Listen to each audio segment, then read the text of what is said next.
Assalamualaikum warahmatullahi wabarakatuh. Subhanallah wa bihamdihi subhanallahil azim.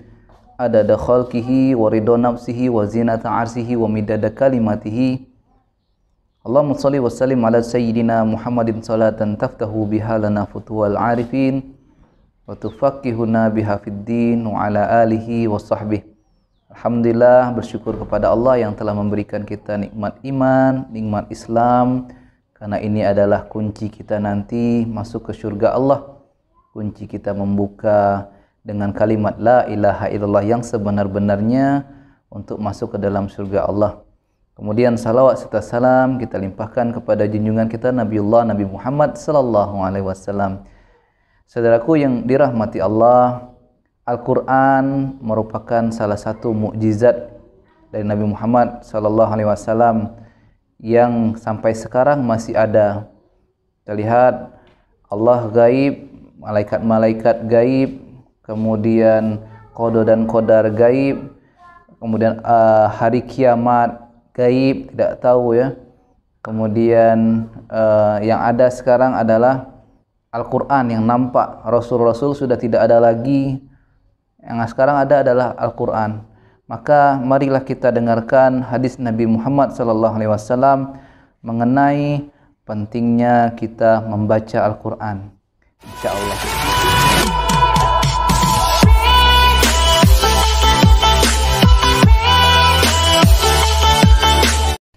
Saudaraku yang dirahmati Allah, Al-Quran merupakan kalamullah yang sangat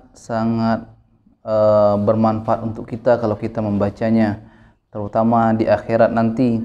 Kalau kita istiqomah dan rutin membaca Al-Quran, insya-Allah nanti Allah akan kasih kita syafaat dari Al-Quran.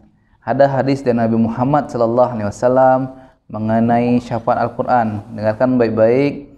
Dari Abdullah bin Amr radhiyallahu anhuma bahwasanya Rasulullah sallallahu alaihi wasallam bersabda, puasa dan Al-Quran akan memintakan syafaat bagi seseorang hamba Allah pada hari kiamat. Puasa akan berkata, wahai Rabbku, aku telah menghalangi orang ini dari makan dan syahwat di siang hari, maka terimalah syafaat untuknya. Dan Al-Quran akan berkata, wahai Rabbku, aku telah menghalanginya dari tidur di malam hari, karena itu terimalah syafaatku untuknya. Nabi SAW bersabda, maka keduanya memberi syafaat untuk orang tersebut. Hadis riwayat Ahmad dan Tabrani dalam Al-Kabir dan para perawinya sahih. Majmu' Zawaid 3 Romawi 419.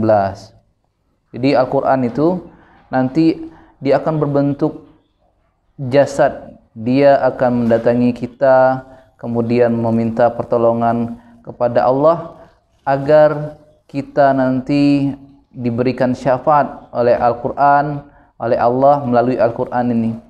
Jadi kalau kita istiqomah membaca Al-Quran, insya-Allah yang pertama Allah kasih kita nur, jalan, cahaya, karena Al-Quran itu adalah hudal linnas, adalah petunjuk, adalah cahaya untuk kita agar kita selamat di dunia maupun di akhirat. Baik kita belum paham artinya maupun kita sudah paham artinya, insya-Allah itu akan memberikan kebaikan untuk kolbu dan hati kita. Kemudian yang kedua, Al-Quran ini akan menjadikan asyifa untuk kita, obat, terutama obat untuk hati kita. Karena kita tidak tahu dosa apa yang telah kita lakukan karena kita tidak sadar. Kadang-kadang dosa itu secara tidak sadar kita lakukan. Oleh karena itu, saudaraku yang dirahmati Allah, marilah kita membaca Al-Quran, ajak anak kita, istri kita untuk membaca Al-Quran, karena fadilahnya luar biasa. Itu akan memberikan manfaat untuk kehidupan kita. Jangan sampai kita di rumah kita, Al-Quran kita itu berdebu, ya, kita tidak pernah lagi membuka Al-Quran, ya. Karena kalau rumah yang tidak dibaca Al-Quran itu sama seperti rumah kosong yang penuh dengan lalang-lalang dan rumput-rumput liar. Banyak jin nanti di rumah kita. Karena apa? Karena rumah yang tidak pernah dibacakan Al-Quran itu seperti ibarat kuburan. Bayangkan bahayanya kalau kita tidak pernah membaca Al-Quran. apalagi hati kita ini tidak pernah tersentuh oleh Al-Quran. Na'udzubillah min zalik. Saya berdoa semoga saudara-saudara semua dirahmati oleh Allah, membaca Al-Quran, diistiqomahkan oleh Allah untuk membaca Al-Quran, kemudian kita dan keluarga kita terjaga dari azab Allah, semakin dicintai oleh Allah karena kita suka membaca Al-Quran. Pahami bacaannya, tajwidnya ya. Lakukan dia membacanya dengan wudu, jaga Al-Quran di tempat-tempat yang baik sebagai adab kita kepada Al-Quran. Jangan kita letakkan di bawah, jangan kita letakkan dia di tempat yang tidak baik. Kemudian sebelum membaca Al-Quran berwudulah, karena dengan wudu itu insya Allah pahalanya berlipat.